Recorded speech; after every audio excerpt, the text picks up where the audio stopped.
विद्यार्थी मित्रमैत्रिणींनो, नमस्कार. नूतन विदर्भ शिक्षण मंडळाद्वारा संचालित महिला महाविद्यालयाद्वारे आयोजित या उपक्रमामध्ये, ज्याचं नाव डिअर फ्रेंड असं आहे, मी तुमचं मनापासून स्वागत करतो.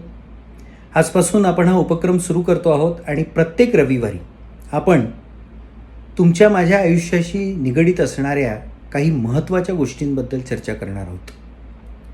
यामधला पहिला भाग आहे या देशामध्ये आता राबवली जाणारी नवीन राष्ट्रीय शिक्षा नीती आणि यासोबतच वेगवेगळ्या विद्यापीठांमध्ये राबवली जाणारी चॉईस बेस्ड क्रेडिट सिस्टीम.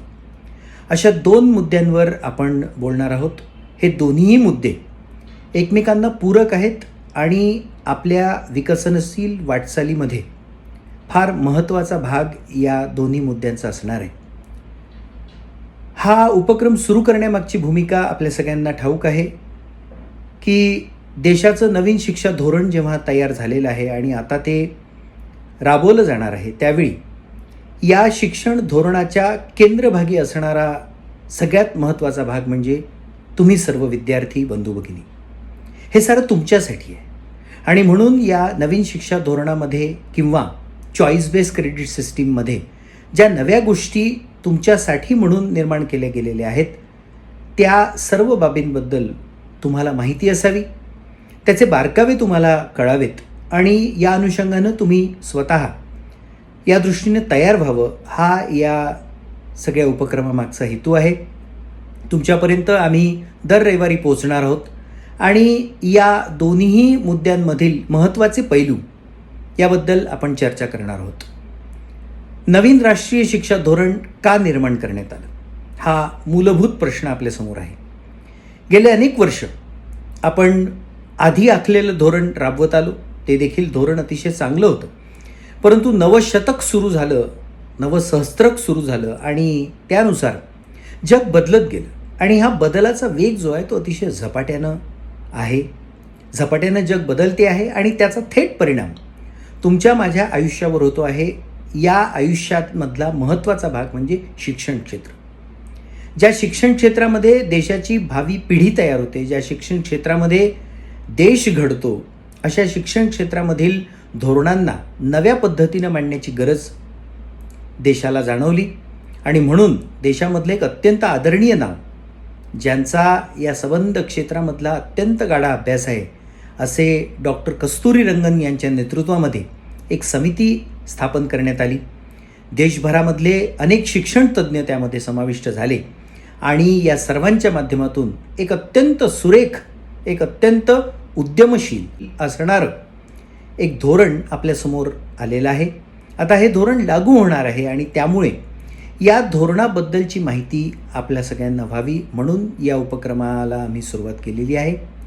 नवीन शिक्षा धोरण जे आपणासमोर येते आहे त्यामध्ये आमूलाग्र बदल शिक्षण प्रणालीमध्ये होणार आहे. तो बदल यासाठी आहे की आता या शिक्षण प्रणालीमध्ये तयार होणारे सर्व विद्यार्थी येणाऱ्या काळामध्ये आयुष्यामध्ये सक्षमतेने उभे झाले पाहिजे. शिक्षणाच्या माध्यमातून सामाजिक दृष्टिकोनातून योगदान निर्माण झालं पाहिजे आणि खरी राष्ट्र निर्मितीची प्रक्रिया जी शिक्षण प्रणालीमधूनच होते, हे आता ठळकपणे या धोरणाच्या माध्यमातून सिद्ध केलं जाणार आहे. या राष्ट्रीय शिक्षा धोरणाचं व्हिजनच असं आहे.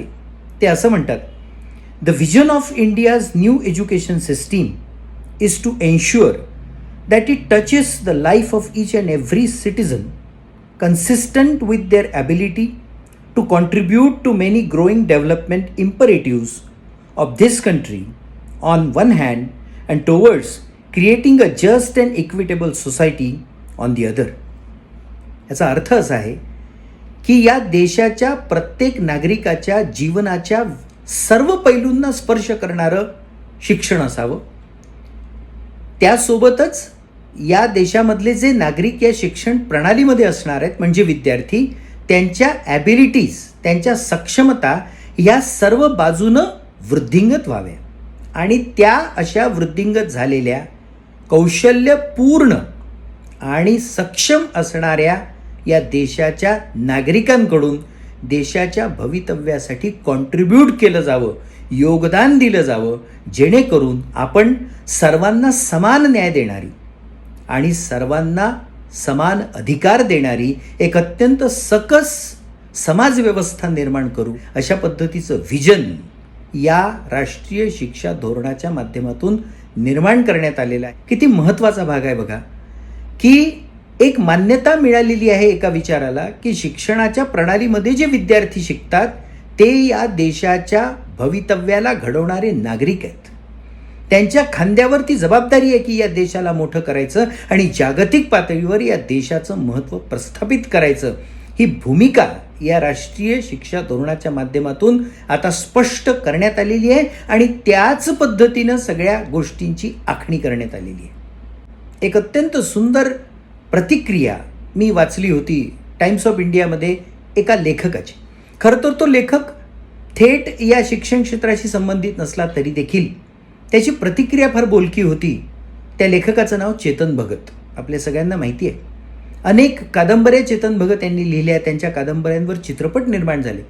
पण मला आश्चर्य वाटलं होतं जेव्हा चेतन भगत या लेखकाची कमेंट, एक लेख टाइम्स ऑफ इंडियामध्ये प्रकाशित झाला होता नॅशनल एज्युकेशन पॉलिसीवर. त्याच्यात ते असं म्हणतात की गेल्या अनेक वर्षांनंतर एक अत्यंत प्रभावी, सकस आणि देशाच्या भवितव्याचा विचार करणारं एक डॉक्युमेंट नॅशनल एज्युकेशन पॉलिसीच्या माध्यमातून आता आपल्याकडे आलेलं आहे.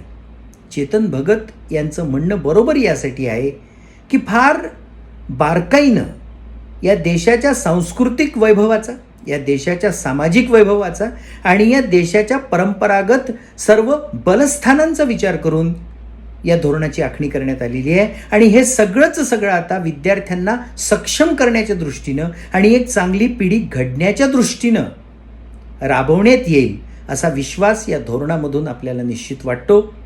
आपण सर्वांनी या धोरणामधील जे बारकावे या उपक्रमाच्या माध्यमातून आपणापर्यंत पोहोचणार आहेत त्याचा विचार करावा. फक्त आपल्यापर्यंत ते न ठेवता समाजामध्ये ते प्रसारित करावं, समाजापर्यंत न्यावं, जेणेकरून सामाजिक दृष्टीनं देखील या नव्या शैक्षणिक धोरणाला एक सकारात्मक प्रतिसाद समाजाकडून मिळेल आणि आपण सगळे मिळून शिक्षणाला आणि पर्यायानं शिक्षणाच्या माध्यमातून तयार होणाऱ्या पिढीला एवढे सक्षम करू की आपल्या देशाचं भवितव्य ही येणारी पिढी जागतिक पातळीवर एक वर्चस्व म्हणून आणि एक श्रेष्ठत्व म्हणून सिद्ध करेल असा विश्वास आपण सर्व मिळून निर्माण करूयात.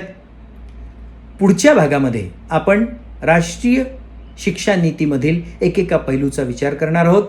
तुम्हा सगळ्यांचं मी या उपक्रमामध्ये स्वागत करतो. महिला महाविद्यालयाच्या वतीनं आयोजित या उपक्रमामध्ये आपण सर्वांनी सहभाग द्यावा, जास्तीत जास्त लोकांपर्यंत हा विचार पोचवावा, जेणेकरून एक सकारात्मक विचारांचं वर्तुळ निर्माण होईल आणि एक दिवस आपण हे वर्तुळ पृथ्वीच्या वर्तुळाशी मॅच करू आणि एक चांगला सकस समाज निर्माण करू असा विश्वास व्यक्त करतो आणि थांबतो. पुन्हा आपण भेटणार आहोत पुढच्या भागामध्ये राष्ट्रीय शिक्षा नीतीच्या वेगवेगळ्या पैलूंवर बोलण्यासाठी. धन्यवाद.